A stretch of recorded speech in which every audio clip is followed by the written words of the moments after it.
ఇంద్రకీలాద్రిపై దుర్గమ్మను తెలంగాణ ఎమ్మెల్యే రాజగోపాల్ రెడ్డి దర్శించుకున్నారు. ప్రస్తుతం మనతో పాటు సరే అమ్మవారు దర్శించుకున్నారు. ఈరోజు కనకదుర్గ అమ్మవారు దర్శనం చాలా బ్రహ్మాండంగా జరిగింది.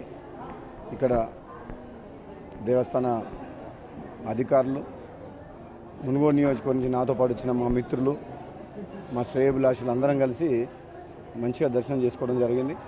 నిన్న ఒక ప్రైవేట్ ప్రోగ్రాంలో నా మిత్రుడు మోదుగుల వేణుగోపాల్ రెడ్డి ఆహ్వానం మేరకు గుంటూరులో బాలికల వసతి గృహం కార్యక్రమంలో పాల్గొనడం జరిగింది. అందుకనే ఎలాగో ఇంత దూరం వచ్చినాం కాబట్టి రాత్రి విజయవాడలో ఉండి అమ్మవారి దర్శనం చేసుకోవడం జరిగింది. చాలా మంచిగా అనిపించింది. బల ప్రదర్శన అని చెప్తూ ఉన్నారు, అయితే ఎంతవరకు వాస్తవం సార్? నేను ఇక్కడ ఈ గుడి ఆవరణలో మాట్లాడాల్సిన విషయాలు కాదు. ఇది కేవలం నా సన్నిహితులు, ఆ శ్రేయోభిలాషి నాతో పాటు వెంట వచ్చి ఆ తర్వాత అమ్మవారి దర్శనం చేసుకుంటానికి వచ్చిన తప్పితే ఇటువంటి దీంట్లో అపోహలకు తావులేదు.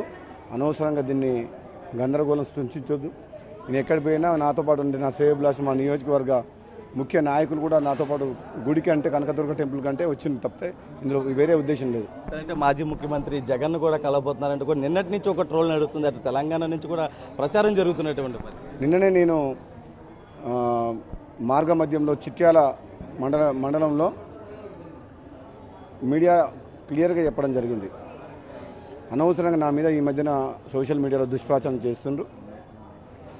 నేను ఏదన్నా ఎప్పుడన్నా రాబోయే రోజులు ఒకవేళ నిర్ణయం తీసుకుంటే నేనే చెప్తా, కానీ అప్పటి వరకు ఎటువంటి అపోహలు, రూమర్స్ నమ్మొద్దు అని చెప్పడం జరిగింది. అనవసరంగా నాకు కొంచెం గిట్టని వ్యక్తులు రాజకీయంగా ఎదుర్కోలేక దుష్ప్రచారం చేస్తుంది తప్పితే అందులో ఏమాత్రం నిజం లేదు. నేను కాంగ్రెస్ పార్టీ వాదిగా, ఎమ్మెల్యేగా మా ప్రభుత్వం 5 ఏళ్ల పాటు ఇచ్చిన హామీలను నెరవేర్చుకుంటూ ప్రజల పక్షాన వండుకుంటూ తెలంగాణ రాష్ట్రాన్ని అభివృద్ధి పథం ముందుకు తీసుకుపోతున్న పనిచేసే వ్యక్తిని, సోనియా గాంధీ, రాహుల్ గాంధీ గారి నాయకత్వంలో. కాబట్టి ఎటువంటి అపోహలకు తావులేదని చెప్పి నిన్న చెప్పి ఈ గుడి ఆవరణలో మాట్లాడకూడదు. కాబట్టి నేను మళ్ళొక్కసారి కూడా చెప్తున్నా. అందరికి ధన్యవాదాలు. Thank you. జగన్ కూడా మీకు అత్యంత ఆప్తులంటూ కూడా చెప్పండి. అయితే ఏదైతే మొత్తం కూడా అటు కోమటిరెడ్డి, రాజగోపాల్ రెడ్డి కూడా ఒకటే చెప్తున్నారు, ఏదైతే అమ్మవారి దర్శనానికి వచ్చాము బల ప్రదర్శనకు లేదు, పార్టీ కూడా తాను మారడం లేదు, ఒక ప్రచారం మాత్రమే అంటూ కూడా కోమటిరెడ్డి, రాజగోపాల్ రెడ్డి అయితే చెప్తున్నారు. సుబ్బులతో నరసింహ, బిగ్ టీవీ, ఇంద్రకీలాద్రి.